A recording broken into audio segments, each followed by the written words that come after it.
we have to ask this: who made the better deal? Arsenal going for Eze or Liverpool going for Florian Wirtz? We'll start with you. So now this is a football fan talking, right? Not an Arsenal fan.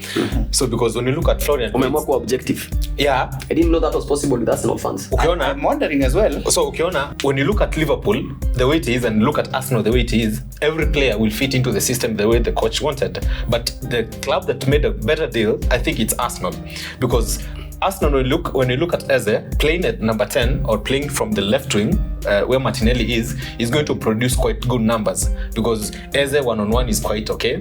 He's able to occupy those small spaces. He's able to shoot from... Eze ni ule player Arsenal walipata alafu wako like at least. Florian Wirtz ni player alienda Liverpool wako like wacha kuje, because with or without Florian Wirtz Liverpool can still survive. With or without Eze at Arsenal could have to struggle. Considering the injury that Kai Havertz got injury, Havertz itasumbua sana. Martinelli ni mtu hawezi. Ngoja conspiracy theorists kwanza tuongee kidogo. Ni injury kweli ama Florian, Kai Havertz alikuanga na an ace up his sleeve? Hiyo ni killer pass ya sign ya kupiga signing. Ile ni ile unajifanya umeumia ndio club ipige signing. Yeah. At some point, because it's been said what an assist. Wow. He'll be out for what an assist. So a blessing. Yes indeed, your boy Eze Trouble Man himself. Tuko hapa Big Sports Africa, and today we have something planned for you. Niko na waheshimiwa hapa wakurugenzi. Sasa I will give you guys an opportunity to introduce yourselves.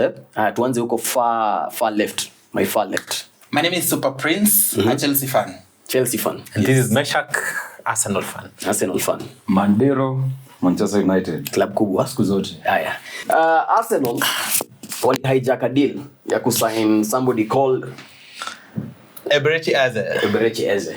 Now, guys are looking at this deal and are like, Spurs have been undone. But the truth, the fact of the matter is, Eberechi Eze was always an Arsenal player at heart. Deep down at heart, he was always an Arsenal player. You think alikuanga Highland? Alikuwa Academy Arsenal back then. It was 9 years. Akakuwa released akiwa 9. Akakuwa released. Yeah, akaenda Milan akakuwa tena released. QPR sasa ndio ikakuja hapo ikamchukua akaanza kuball. Yeah, na kuna story yenye ili resurface. Yeah, when he was released, he was crying a lot. He locked himself in the room for like a week or something like that. So actually, he said when he got released, and then he went to trials at another club. So the manager of the other club saw Eze crying as he played. So the manager was like, "Oh, this boy is balling. Like he's crying because he's balling, but." The boy was crying because the pain of being released. The pain of being released by Arsenal. And now, the club he liked, or the club. The club he supported. Actually, when he was at QPR, I saw another interview. Like you've been asked something, then you're like Arsenal.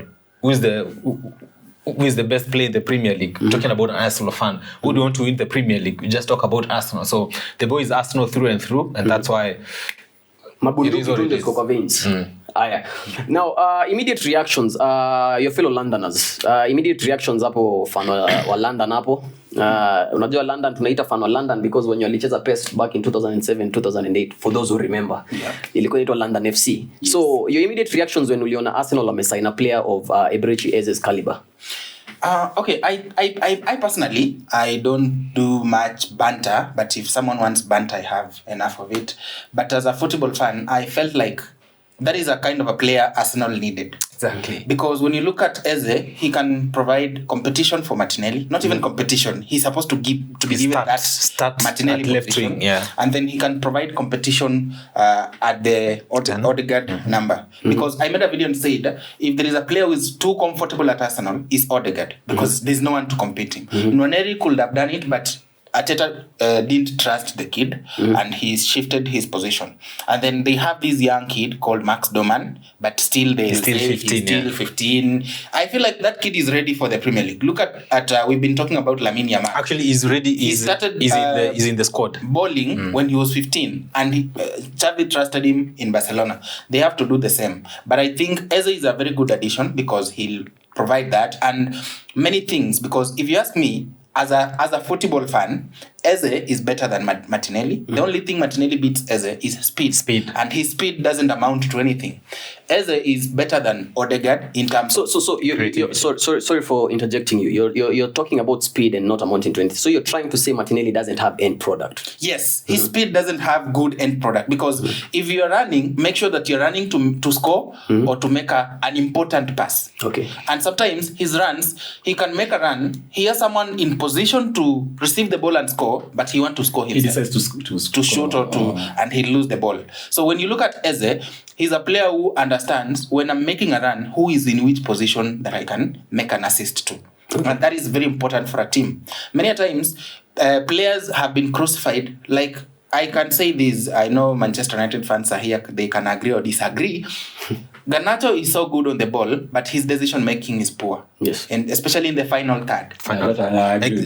Just the way as Martinelly. Yes. So just they are running, almost the same. no end product. Yes. Yeah, sure. They are so good on the ball, they can do something and you're like, wow. But now the end product. the final third decision is not so good. But now when you look at Eze, he's so good in that final third position. The moment he has the ball in those small areas, I normally call them half spaces.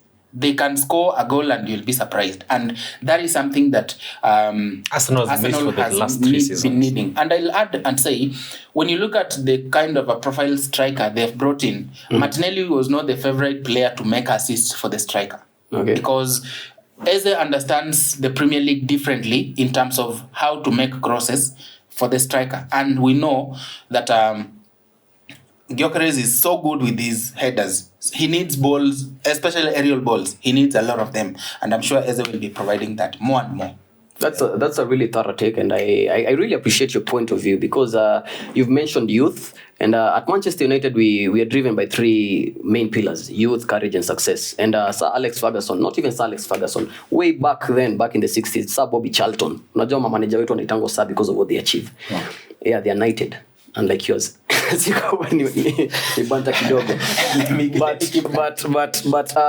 they always said, it's not about the player's age. It's about, is he ready? Yes. It's not about the age. Like, you've talked about a really good example. I think the best young player in the world right now, Lamine Yamal. Yes. It wasn't about the age. Are you ready? It's about the ability. You're given the platform. Yes. You're given the platform to showcase what you. And I think that is what Mikel Arteta, if he, maybe I can try to understand his thoughts. I think he could have realized that he messed up with Nwaneri. And when you look at the way he's now handling Doman, especially going into in the previous friendlies and how he has been giving him time and how the kid has been bullying, I think he's coming to understand that this is a kid I should be considering going forward. Because you cannot tell me that games like right now, let me make these out of the book. If Arsenal will be focusing to win Carabao and FA, that manager should be sacked as early as yesterday. December. Because, and those are now the games I'm expecting such kids to play. Okay. They have very good kids. Not only Doman. There is another one, I don't know, 16 or... I don't remember the name. But he's also good. So in FA Carabao games, I'm expecting, in as much as you have good players, you'll start senior players. But now, add these players in that squad. They'll do something and you'll realize... Help to the experience. These are players that now I need going forward when we are winning games, 70 minutes, 80 minutes. Bring them on, let them have time to play. Yeah. Now, coming to you, Dero, your immediate reactions when you saw Arsenal sign a player of Eberechi's Edge's caliber, because we know the Premier League window, the Premier League season has already started. Game week 1 is already done and dusted. Sure. And we lost to them, minus Eze. Now they've had Eze into the addition. Eze, a player who's coming with his own FA Cup medal, coming with his Community Shield medal, a player who has proven himself time and time again in the big stage. And by the big stage, I'm talking about the Premier League right here. Sure. And had really good numbers output-wise last season for Crystal Palace. What are your immediate reactions? First, I saw the news and I was like, whoa, come on, Eze, bana. So you could have just gone to Tottenham, because going to Arsenal, man, is making the league will become more tough, man. You guys who are going to meet Arsenal will get it hard, I will get it tough. Like, we've already played with Arsenal, we lost to them. Not a convincing win. I can't say we lost, but let's just say we... A lot of positives to take home. We did lose, we dropped points. A lot of positives to take home. Yeah, we got a lot of positive points to take home. Okay, but now Eze joining Arsenal, like it will change how Arsenal will play in terms of attack. attacking yao itakuwa too deadly, believe you me, because Eze is a versatile player. Place him pale kwa Saka number 7, the guy will ball. Place him pale number 11, winger number kwa Martinelli, he'll still ball. Okay. Cheza kama number 10 probably. I'm very sure anajua akona passes zingine hapo, funny passes hapo na kufikianga tu. Na pia ukizubaa unasikia tu haya ndio imeshafika kama goalkeeper. Haya amepiga aje. Iko kwa kona hapo kwa bet jamaa anakimbia kwa kona slide. So Eze kusema tu kweli hiyo in terms of pace unasema si ana pace kama Martinelli. Yeah. Lakini skill wise na pia decision making, you know, he can make a striker ashine virahisi sana. Do you think hiyo inakuanga compounded pia na the fact that amecheza na top striker in Jean-Philippe Mateta?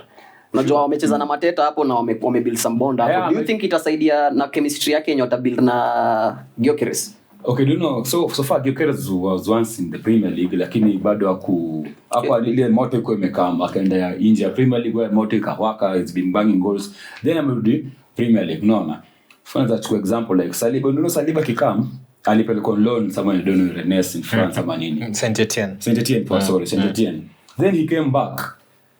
Sasa amekoma bwana in defense. So ukiona player kama Eze alafu kupata na Gyökeres is a striker, let's sidanganyane. That guy is a striker, is a complete striker. He just needs proper service from either the wingers or the mids or whoever will be playing behind him or in front of him. He just needs the proper passes and he'll bang goals. Believe me. Like, and having Eze hapo kwa Arsenal, they'll cause problems. I'm not saying they're going to win the league, but they will cause problems. They will cause problems. Yeah, because finish first. Because when it comes to winning the Premier League, we've heard the story, we've seen this movie from way back. So it was season 7 ya Arteta. It was season 7 of Arteta with zero achievements. So we know the script how it is written. Like I said, with Eze coming in, Atalanta change too some. There's something will change in Arsenal game wise. Attacking wise it will change, believe you me. Quickly, is it safe to say at this point in time that Arteta is incapable of building a team that can win something? Because the only trophy he won with a team that was actually built by another manager in Unai Emery. That is the fake up. So now just a one-word answer. Yeah, he should. Is he incapable? Is it safe to say, are we in a position where we can say Arteta is incapable of building a team of winning anything? So because if Sai, now the team is fully his. Yeah. This is his 7th or 8th season. It's the 7th season. Could you see 8th? 7. Okay. So his 7th season. And from the team he's built, he's been incapable of winning anything. Can we, as rival fans, say he's incapable of building a team that can win? So now, because currently he's been given everything. Currently, if you look at Arteta right now, whatever he's been asking for, you already have it. Yeah. The striker, the midfield, the defense, the goalkeeper. Most money spent, Pia by the net so far 1 billion. Yes. 1 billion. We've spent 1 billion. The Arteta now has spent 1 billion. Ngoja. What? It's 2 billion. It's 1 billion. 2 billion ni mingi sana mzee. 2 billion ni mingi sana. Since when? Since Arteta came, he has so far spent 1 billion. 1 billion is a lot. Wait, 1 billion.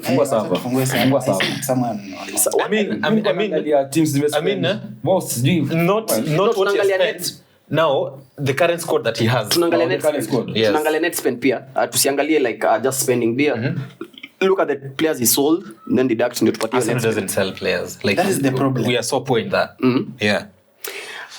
So I was saying, so looking at what Arteta has been given, because back then, when we started bowling, we said someone just came and got injured, Saliba, and then the season went. So we bought some few backup defenders. The second season, something just happened in the 1.01 billion. Yeah. So and that's then last season again we don't have that depth. So now currently we have a lot of depth in attack, in the midfield, in the defense. Goalkeeper still we have Kepa in the bench. It's also been a bit systemic to some degree, because Arteta started building from the back. He started with the defense. He went to midfield Kiasi, then he went to the goalkeeper, trying to reinforce that department. And then now David Raya, and he has in a backup with Nani. And now he's not focusing on the attack, which Arsenal fans have been begging him to. Number 9. Yeah, exactly. So now I think at the current point right now, now whatever was building, now it's complete. Okay. It's complete now. So trophy season. So it's a must. No excuses. No excuses. It's a must that Arteta has to win a major, not even a trophy, a major title. So, and I'm one of the fans that are saying if Arteta doesn't, if by December we don't see any dalili, progress, like we are seventh. Hauoni mawingu. Hauoni hata mawingu. Ushatolewa FA, Carabao una yumba. Kubaya. Premier Champions League ushapewa kutafuta mnaanza kumweka pale LinkedIn. So open to work. You should start thinking about him, because at some point I thought maybe Arteta he has built a team, he has reached his saturation point whereby he can't go beyond that. So you just need now another manager who will come and now finish the job. Yeah. So this is the season that we have to see from him that he's capable of doing this job and seeing he's it able over the to line. and just it's just a leap. Getting the team over the line, yes. Just that. Now, so if he's not capable of doing that, we're done with him. Okay, now moving forward to your fellow Londoner there. Now we've seen Arsenal have acquired a big money signing. I think Eze is your big money signing for this summer. For this summer, right? Yeah. He's your big money signing because he was more expensive than Gyökeres. Now Arsenal not the only team to have some big money signings this summer. We know Chelsea have had some big money signings. Na kuna moja alikuja katikati pole World Champions. Kuna moja alikuja katikati ya your conquest for domination in the world. Na it goes by the name of Joao Pedro. And alikuja deliver the goods and made sure you guys are champions. But you're not the only ones to do the reinforcements. Pia we have Spurs with Mohamed Kudus. We have Liverpool breaking the bank for Florian Wirtz. And we have Manchester United for the duo of Mbeumo and Cunha. Now, of all these teams, who do you think got the best value for money out of the deals that they made? Okay. So far so good. I'll say Chelsea. So until now, I'll say Chelsea, because we've already earned what we bought Joao Pedro for. He already helped Chelsea to win a trophy. But if I go generally, immediately I'll expect Arsenal to have an impact at Arsenal, as well as Mohamed Kudus. Of course, Kudus is already doing it. We've seen it in the friendlies, in the Super Cup final, in the Premier League. In the first game week, he did provide an assist. Two assists actually. Yeah, and then I, of course at Manchester United as well. In that order, Mbeumo and Cunha, they have shown that they are people who can bring back Manchester to the glory days. And then long term, Florian Wirtz. Wirtz is only that he came from a different league. That is one thing people are not considering with Wirtz. He came from a different league. I'll call it a soft league, because look at the numbers Harry Kane was doing on the Premier League and the numbers he's doing in the Bundesliga. It tells you how soft the league is. So coming into the Premier League, he'll need to adjust himself enough to hold the pressure and be able to bond into that team, Liverpool team, before he starts. But now the question is, so do the Premier League give bank-breaking players time to adjust? Now, the advantage is they don't. Liverpool doesn't only rely on Wirtz. They can decide. So it's not about Liverpool. It's about now the pressure from outside. Now, this is Florian Wirtz, worth 120 something. Wait first. Let me answer him first. Let me answer you as a certified coach. As a coach, when I'm giving players, I'm not looking at their price tag. I'm looking at how fit is we're not coach. talking about the coach, so we are talking about the fans, what they expect from the player. But now the coach, the club is giving guys, giving him time to adjust. Listen. Okay, so you have discrepancies with Florian Wirtz because of his price tag. So long term, wait, because of his price tag specifically. So what are your discrepancies? Just lay them on the table so that we can all hear what the discrepancies are. So now the first thing, Florian Wirtz is a good player. Okay.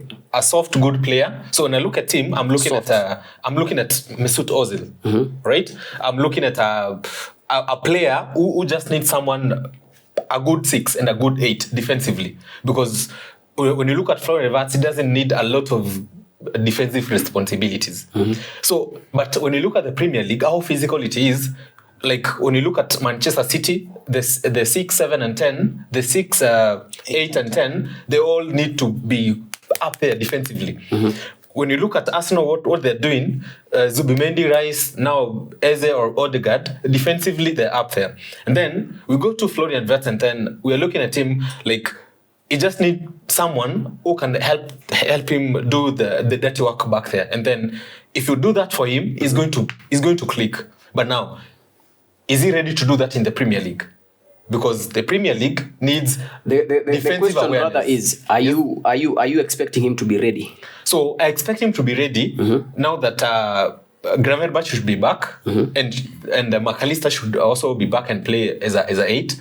So they're going to cover a lot for him, and then they are going to let him play. Actually, you can play McAllister and Gravenberch as double pivot. Yeah, exactly. Midfielder. So- and allow so- you to play free as a 10. And allow Florian Wirtz to play. Which the allows free him role. now to Yeah. play Can himself. maneuver up to Yeah. do the stuff Because he behind can kuna drift someone doing the right to work the apart wide from areas, and as a Rodi kwa 10, he can link up. They have a very good striker in Ekitike who can also come as a 10. Gakpo, who plays wide, can play as a striker. So the rotation up there, They are a is very fluid team. constant. Yes, it's a So fluid now the team. thing is, so they only need He someone doesn't need to get exposed. Yes. So because when you expose him, he's going to have a very long. Don't you think the likes of Ekitike performing and Gakpo performing and obviously Mo Salah, 3-time PFA Player of the Season winner, don't you think factors like that will actually help him thrive because they're taking the spotlight away from his price Yes. tag? Because we've seen this story before, we've seen this script before with the likes of Paul Pogba when he came to United. Yeah, the price tag, the price tag kind of overshadows even the performances. Recently, even Caicedo and Enzo Fernandez. Yeah, even Caicedo and Enzo Fernandez at Chelsea. People don't want to see the good performances. All they think about is the price tag. They expect you to be a world beater. You know, that's- because Let me finish. They expect you to be a world beater immediately just because Of the- you cost a certain amount of money. Yeah. And we know where this all stemmed from with the Neymar transfer back in 2017 Yeah. and the likes. But looking at these people, looking at these players, looking at the profile that they have, looking at the addition that he brings to Liverpool, because Liverpool haven't had that, how do I put it, that creative, the Coutinho player like that maverick midfielder. Yeah, the Coutinho player, very good. The Coutinho, they haven't had that in quite some time. And I mean, he's had some, sorry to say, mediocre performances since his debut. But the jury's still out because we're only, one game into the season? Yeah, just match one. One game into the season. But still, we are fans. We are allowed to speculate. We are allowed to, make up these theories in our head whereby we can debate amongst ourselves. Now, the first debate that rages to mind, because as an Arsenal fan, Arsenal fans have been, making a lot of noise huku nje. Listen to me, na mmewauzia madueke. I don't even know how sijui kulienda aje hapo. 50. Our Monday FC leader. Chill. There's just something between Arsenal and Chelsea. Yeah, sijui vile kuna kaa hapo. Yeah, kuna But pocket we have to ask this. Who made the better deal? Arsenal going for Eze or Liverpool going for Florian Wirtz? We'll start with you. So on my side, mnaweza kwambia Eze that signing ya Eze na approve kushinda hii ya Florian Wirtz. Mbona unani point ni kama mimi ndio nimesign Florian Wirtz bana. Ni nini? What is going on? Okay, what? Sema ni kama ni kali kuliko. Kali Point kuliko. director. Huyu director na hiyo Wirtz wake huyo. Takuwa ngumu sana hapo. Eze hiyo signing ya Eze ina beat hiyo ya Wirtz ya director hiyo. Usidanganye. Aya. What about you? So now this is a football fan talking, right? Not an Arsenal fan. So because when you look at Florian Umeamua Wirtz, kuwa objective. yeah, I didn't know that was possible with Arsenal fans. ukiona I'm wondering as well. so ukiona when you look at Florian Wirtz and Eberechi Eze, so kuna ile team inataka. So Arsenal, the team wanted Eberechi Eze. And Liverpool, at some point now, Ancelotti is changing the system how they used to play with Klopp, because Klopp used to play with wingers, so he didn't use a lot of 10 players and all that, so he didn't create a lot from the midfield. So that's why we've seen Mohamed Salah having huge numbers, but on the other side he had money. and Mane. Had money. Yeah. He had money. And Mane on the other side producing numbers from the wingers. Yeah. So now Ancelotti comes in and wants to change the system to play through the middle. So he brings in Florian Wirtz. So but now when you look at Liverpool the way it is and look at Arsenal the way it is, every player will fit into the system the way the coach wanted. But the club that made a better deal, I think it's Arsenal, because Arsenal, when you look at Eze playing at number 10 or playing from the left wing where Martinelli is going to produce quite good numbers, because Eze one-on-one is quite okay. He's able to occupy those small spaces. He's able to shoot from long ranges. He's able to score long ranges goals, and also he's also creative. So having a striker like Gyökeres, whereby Odegaard cannot serve him quite well. So Eze is coming in because Eze has been able to play is able to make quick transition unlike Odegaard. So now that's where another day I just talking about Martin Odegaard as a Bernardo Silva. So because Bernardo Silva, don't expect Bernardo Silva to make a lot of assists. So just turning around with the ball, dilly-dallying the ball, press resistant and something like that, and then Eze opens, and then he's able to make those killer passes, and able to feed Gyökeres. So a better deal has been made by Arsenal. That at some point I was worried when Eze was going to Tottenham, but in long term I'm looking at Florian Wirtz and see he's a good player. He's going to serve Liverpool well, and now that they have a striker, and they might add Isak. So, in fact, if Isak comes, that's when we are going to see who Florian Wirtz is. Yeah. Now, quickly, I'm trying to see your biases. Are you saying Eze because of also the price tag? Are you factoring the price tag as part of the value for money? So now. Just a quick yes or no. So now I'm not factoring the price tag. So I'm looking at the output performance. So no. Okay. We go on to umesema wewe ni coach certified. Now, acha niseme hivi. Eze ni ule player Arsenal walipata alafu wako like at least. Florian Wirtz ni player alienda Liverpool wako like wacha kuje. Because with or without Florian Wirtz, Liverpool can still survive. With or without Eze at Arsenal could have struggle. Considering the injury that Kai got injury, itasumbua sana. And Martinelli ni mtu hawezi. Ngoja conspiracy theorists kwanza tuongee kidogo. Ni injury kweli ama Florian, Kai Havertz alikuanga na an ace up his sleeve. Hiyo ni killer pass ya kupiga signing. Ile ni ile unajifanya umeumia ndio club ipige signing. Yeah.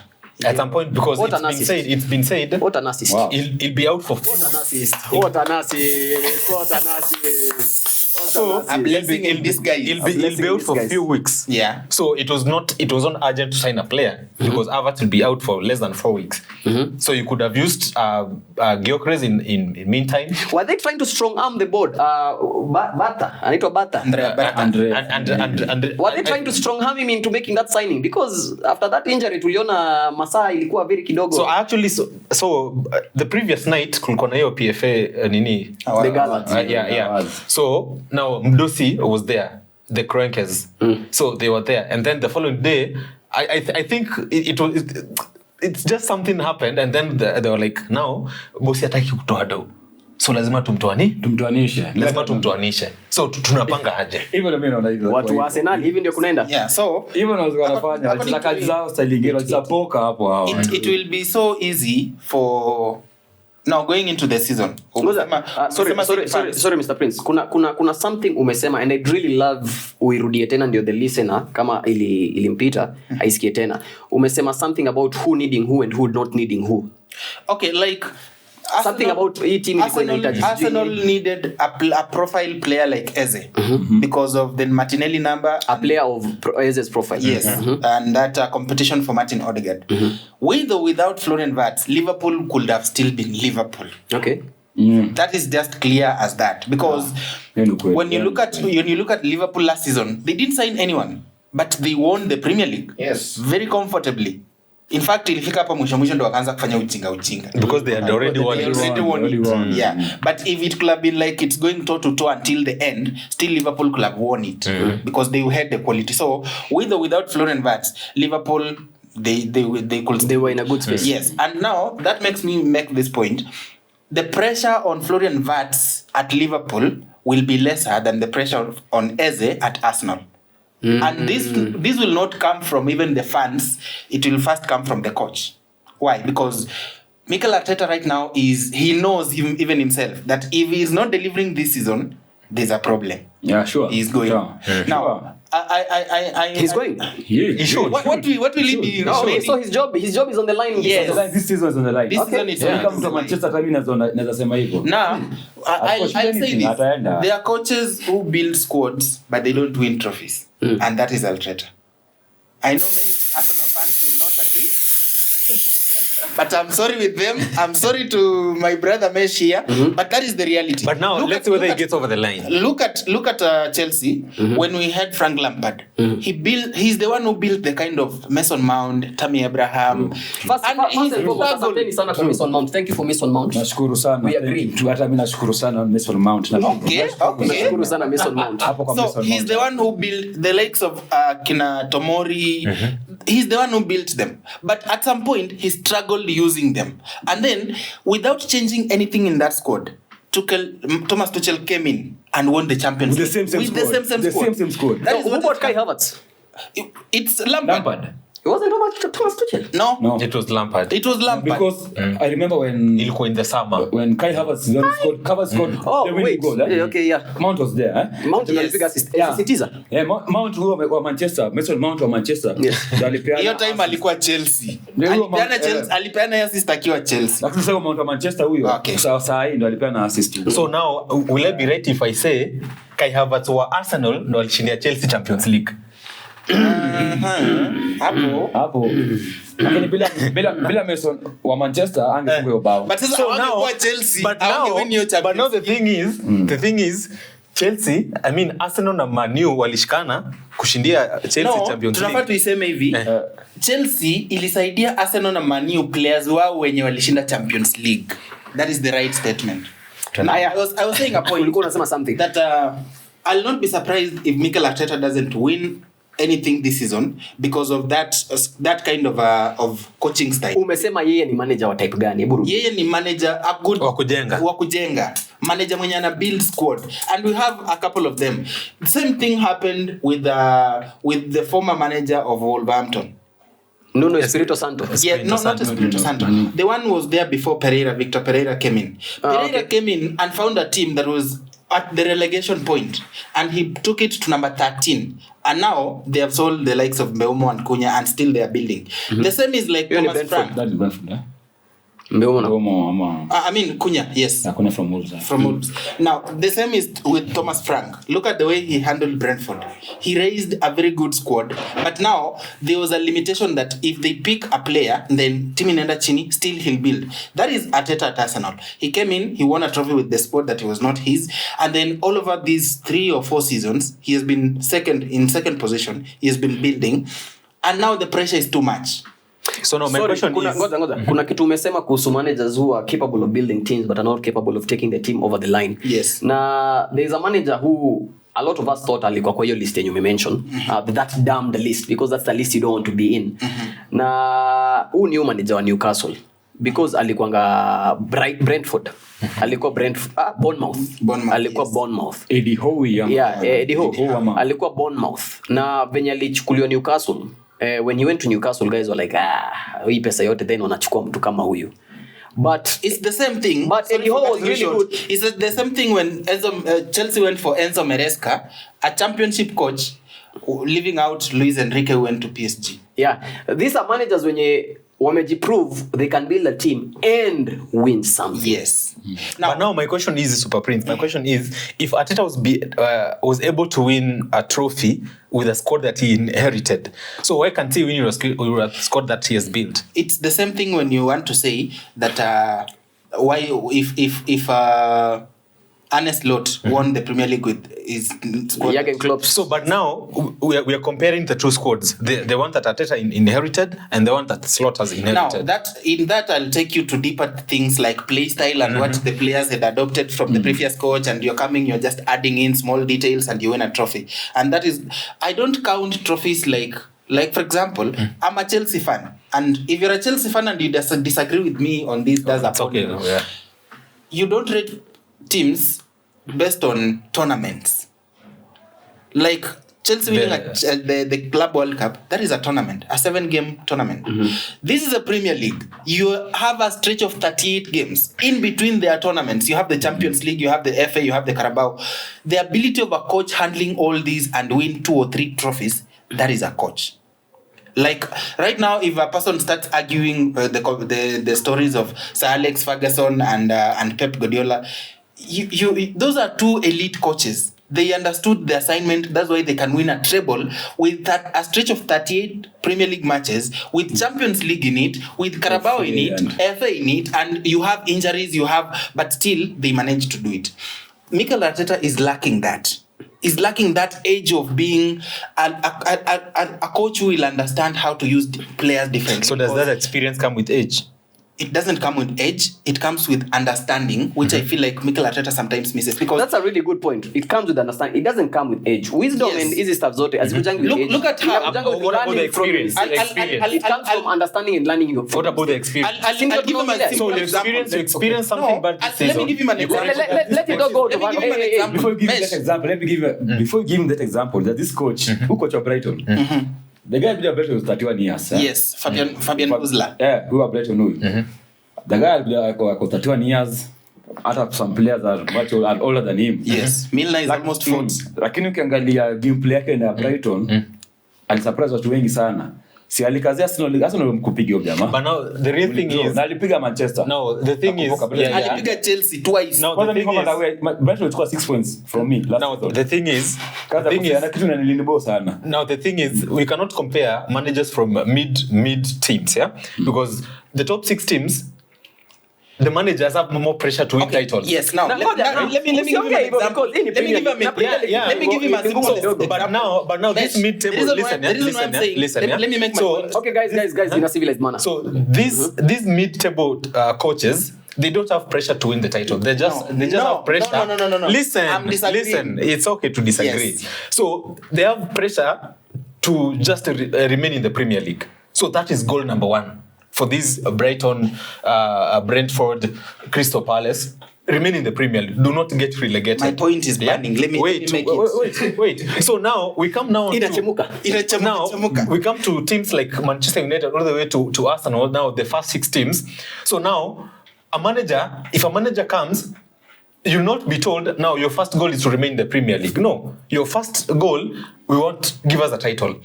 So those are 2 different responsibilities. You want silverware. Yeah?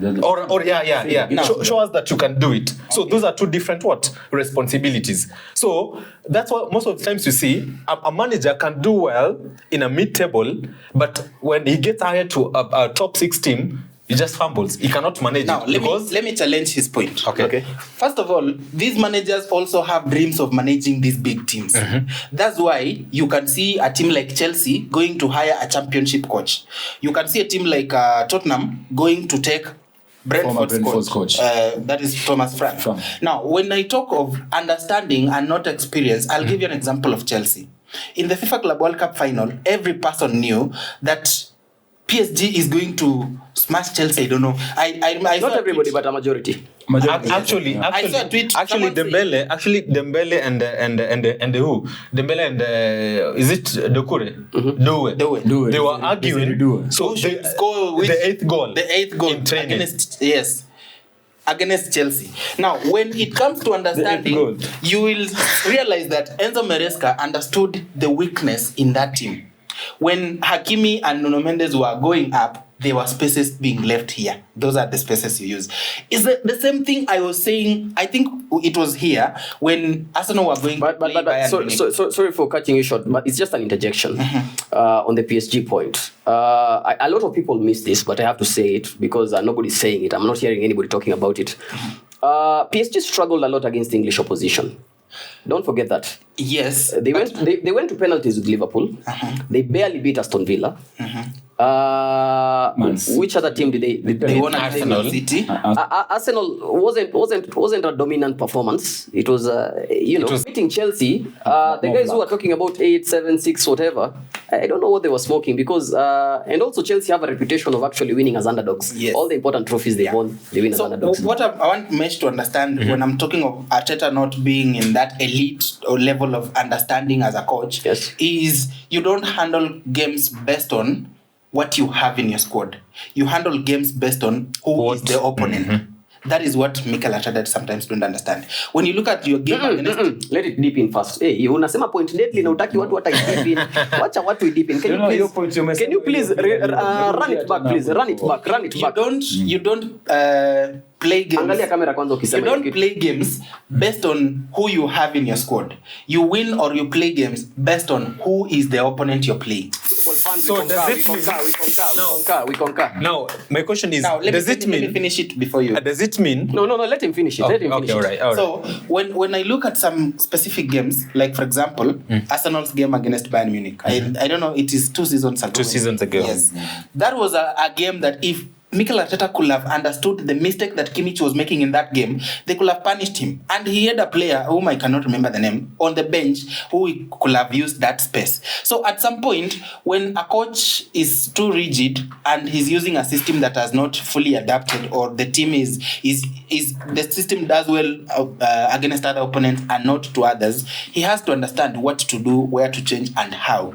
And that is where now the likes of Pep Guardiola or the likes of Hansi Flick, they are enjoying because they understand these small details of how to use those. So that is an area that I know, in as much as Arsenal have an elite squad, with Eze being added into that squad, at least Mikel Arteta will have an extra job to do as a coach, because now you have everything. Yeah, exactly. He'll have an extra thing to do, extra level of understanding, extra level of seeking knowledge here and there to make sure that now he's delivering the trophy. Otherwise, he might go trophyless. Just word on what my friend hapa anasema. Kuna time fulani Arteta aligamble na squad. Yeah, actually that's what I wanted to talk about being rigid. I can't know the game, lakini alitampa na 1 or 2 players. Akaka mtu bench na akaka wengine. Toa party midfield weka left right back. Leo game iliwabonda. Yeah. I remember hiyo game iliwabonda. Aliangalia teams really, I don't know alifikiria nini, lakini kuna ile squad inaanza, unajua ukiangalia kutoka kitambo ile squad ya Klopp when back kwa Liverpool. Unapata kwa jitu front 3 yake, Salah hapa, Mane, Firmino hapo. Hiyo ni front 3 yake. Huko nyuma upata Alisson, Gola, Van Dijk kashikana na alikuwa na ile alikuwa na first 11 tu yake. So kama kuna Arteta aliona kui game alikuwa na first 11 tu yake venye watu wamezoea ni hivyo.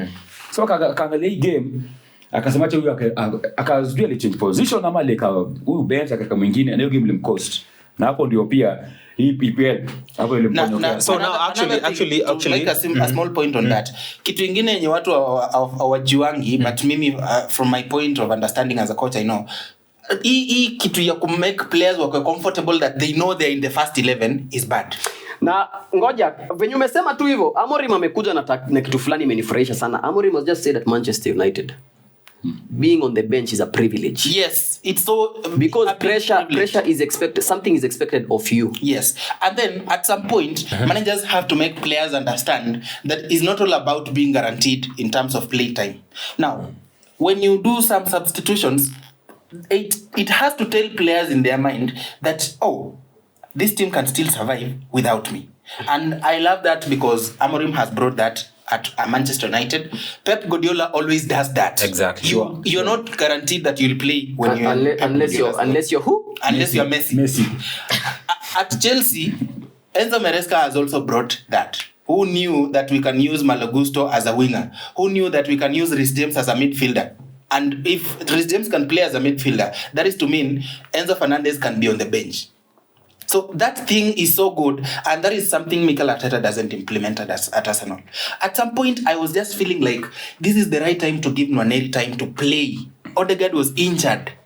I don't know where. And actually, that time Odegaard alikuwa na perform vile ana performing mpaka nilikuwa nasikia from Arsenal guys with themselves wasema mazi Odegaard jo anafanya nini, some miss passes, Odegaard like the next game Odegaard hapo, the other game Odegaard ako hapo, unaona akona 2 bad days off, lakini the third day bado ako hapo. Kuna hiyo fatigue tu yenye, so even actually hapo ndio tunaweza ita burnout sasa. So actually nasema hivi kina burnout even you time alikuwa injured. So Mikel Arteta just looks at it because he had already sold Fabio Vieira and Smith Rowe. So now the only 10 you have is Ethan Nwaneri, and he's not using him. There's nothing working. So you'd rather play Havertz, drop him as a 10, or bring Merino, play as a 10, rather than trusting a kid. You're already losing a match. So there's no harm by bringing a kid and bring a kid. Let's see. And because anytime that Ethan Nwaneri came, The kid is a baller, man. before he lost confidence, because at this point he's not yet confident again. There's a point. Last season he was so confident about taking on players and shooting. I think over the years, I personally feel like Arsenal have killed the confidence. Exactly, because that kid was up here. Yeah. But now, lack of game time, he sees this as an opportunity I can use. He's not being given the opportunity. So actually, I think the kid lost confidence when Martin Odegaard went out injured, and still the kid couldn't play. So Martin Odegaard is out of form, but still the kid cannot play. So the only time he comes is coming to replace Saka. Okay, let's try and find a solution to this problem. What can Ethan Nwaneri do to actually impose himself into that team? The only solution I feel like is Ethan and Nwaneri should make a decision like what James McCarthy made at Manchester City. Leave the club. Because right now... Cole Palmer? Yes, Cole Palmer the same. Right now, the 15-year-old kid that is coming to beat Nwaneri in the same position. They have signed Eze. Martinelli is not going anywhere. So playtime will be very, very limited for... Why are you not talking about Trossard? Trossard is there. Madueke is there. Arsenal. I know tumepea Arsenal a lot of airtime. Sijui kwa nini tumepea airtime mob hivyo, but najua tumepea a lot of airtime. Hao watu watacheza wapi? Because mmenunua Noni Madueke for 50 million. So Trossard, wait. Wacha tukuhesabie. Mmenunua 50 million Madueke. Trossard ako kwa kikosi. Bukayo Saka yuko. Martinelli yuko. Nwaneri. So you amenunua Eze. Nwaneri is there. Max Doman is still there. He can be given time. These are 7 people fighting for 2 spots. Yes. Not 2. 2? Yeah. That's 4. The wings. The wings. Flanks. No, okay. So because technically you're not using Nwaneri as an option for the Odegaard number. So he's fighting to... So actually, these players are versatile. So we can start talking about maybe Max Doman can as well play as a 10 as in the 10. Eze so can from as well all those come players, as a 10. Max Doman, Eze. And then what cost us last season? You remember the last time we went to Old Trafford last season, we had an attack of Ethan Nwaneri, Trossard, and Merino. So that's something actually. After the January Gabriel Jesus bado kwa hiyo team. Yes, injured. So now after that January transfer window, we went almost 5 months, 3 months at most with no attack. So I think now it's something that maybe Mikel Arteta saw and now said, let me prepare for this. No. Because it doesn't want Bukayo Saka to play Premier League over the weekend, play Carabao Cup midweek, play FA again, and Champions League. So I think now he's trying to bring in players that Bukayo Saka can rest. You know, everybody in between the week. Everybody has been talking about Chelsea and having this many players. Na kumbe ni Arsenali. Arsenali na wengi. Na nyinyi ndio mnafanya Liverpool. Hao ndio wanafanya Liverpool waanze kununua watu. Because Liverpool ngoja Liverpool. Haikuwa na tabia kuna players wengi. Na unajua Kenya inanisumbua sana na Liverpool ni nini? Wananunua players na some very funny price tags. 100 million mingi pesa mingi. Later. 90 later. 80. But again. Say right now as you're talking, Monday night football. Newcastle, Liverpool. Ni Sunday. Monday night. Ni Monday night. Yeah. Wow. Newcastle will be playing Liverpool. Yeah, Newcastle and Monday Liverpool. night. Monday night football. And it'll be very hot. Wow. And Liverpool are not even going to that game at the thinking, okay, yes, definitely they're thinking of making a statement win, 6 points in the table, wabaki pale juu. But these guys are looking after the game because wanataka game ikiisha hivi 130 million for Isak because Isak has already been chosen out of the team. Yeah. But I think for Liverpool, I love and I'll excuse them in that conversation because they're doing what I call like for like replacement. They sold Nunes, they brought in Ekitike. They allowed Diaz to go. They are looking to, because Ekitike can still play wide. They are looking to bring in Isak so that Ekitike can play. They Alexander-Arnold went. They brought Frimpong. Who is injured? Robertson is out of form. 50-50. They brought in Milos Kekes. So they are doing like for like replacement. For Arsenal, so the only signing they made. So now, if you ask Arsenal, which player have Arsenal sold? So the only player Liverpool bought out of their own volition ni Florian Wirtz based on Kenya United. Based on now how the coach wants to change his play style. Ukiuliza sasa na wameuza player mgani? Sasa tuambie. But now there's some people who are not supposed to talk about signing anybody. Why? Chelsea. Why? Because Chelsea they're just going out to the market and picking any garbage. Yes. Right?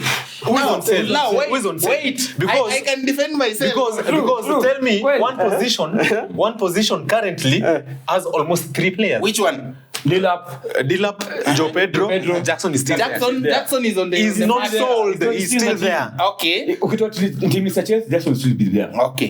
Right? Umesema tukifungua sava. Bado Jackson ako hapo. Those are 3 strikers. Okay. Arsenal wako na Gyökeres, wako na Jesus na wako na Havertz. Kwani tofauti ni nini? So okay, now let's go to another position. Okay, now let me So now Chelsea should not be talking about Chelsea should not be talking about at Arsenal is playing is signing players anyhow. Yeah? Ladies and gentlemen, they are still in for Garnacho. Wewe mnatuma hiyo pesa. So now listen, Chelsea are still waiting to sign Xavi Simons. Garnacho is coming. Yeah. And they just signed a defender. So how many players have you signed this summer? now Almost 10. Let me say More than 10. And then he's talking about Arsenal signing 7 players. Yo Chelsea umesanya tu wengi pia. Yeah, if you kubali. Hapo kwa changing room mtakuwa mnakaa aje? wait first. Let me make my point. But 70 kwa changing room. Wachani niongee. Now let me make my point. Okay. If you're so keen, there is no team that will beat Chelsea in terms of doing business in the Premier League. So are you doing business? We are doing business, but still we are winning. The important thing is we are winning trophies, which we've done. I'll only agree with you on one front. You are able to sell. Yes, and that is why I'm saying. Now I'll blame this person for that because you're the only people who buy. Don't know how to sell. You're the only people who buy. Nobody else buys from Chelsea. Yeah, we don't Look at us. They are the only people who sell. If you take the money we've used to buy players minus the money we've sold players, we've made balance your books. than you. Our balance are balanced. Like ukiangalia hapa ndio Manchester. Naona hiyo signing ya bwana mwangalie gym yangu. Unajua nini? Bwana mimi Tutafikia Manchester. Wacha nimalizane na huyu kwanza. Wacha DJ afanye mambo yake. Very simple example. We bought Manchester kwa bond. Lazima Manchester itokee. Ile tu Manchester alafu na ndio tunafanya Premier League relevant. Bila sisi Premier League huwezi. Nani alikuwa anajua Manchester ingekuwa namba 15? Hiyo si breaking news. Nani alijua tamaliza namba 15 last season? Ikimaliza na kila mtu yaamini. Yenda relegation. Irudi bas. Manchester kumaliza number 15 it was good for the Premier League because ilifanya Premier League yache kubo. Now breaking news. My point is okay, we bought a player like Renato Vega for 12 million. We've sold 30 million plus add-ons plus a sell-on clause. Imekubalika. Let's go on. No, let me give you more examples so that you understand because you're making a point to make me make Chelsea look like brothers. Unajua venye mnauzia hata players mnakaanga. No, he's talking as if we're the ones who are signing garbage every time. No, in as much as we are, now we signed Madueke for how much? Only 24. We only pick players who think they can help us. That was actually never helped you. Yes. We are good in business. Yeah, anasema you pick only players who help you. Sterling hakuwasaidia. He did in some point. How? Alituachia Thiago kwa academy. Unajua kusaidia. Alituachia Thiago. Mwambie kusaidia ni trophy. Alituachia Thiago kwa. Unajua sisi Mason Mount alitusaidia tukabeba kikombe. Alituachia Thiago kwa academy. Right? Sisi Mason Mount alitusaidia tuko na FA Cup. Alituachia Thiago kwa academy. We bought and that kid is balling. We bought Nicholas Jackson for only aya. We are going to sell him for over 60. Okay. Aya. Sikiza. Easy. Ongea kusoma ni hizi topics hazitusaidii sasa. Hizo topics za transfer mmenunua nani hamjanunua tusaidii. So sahi coming into this weekend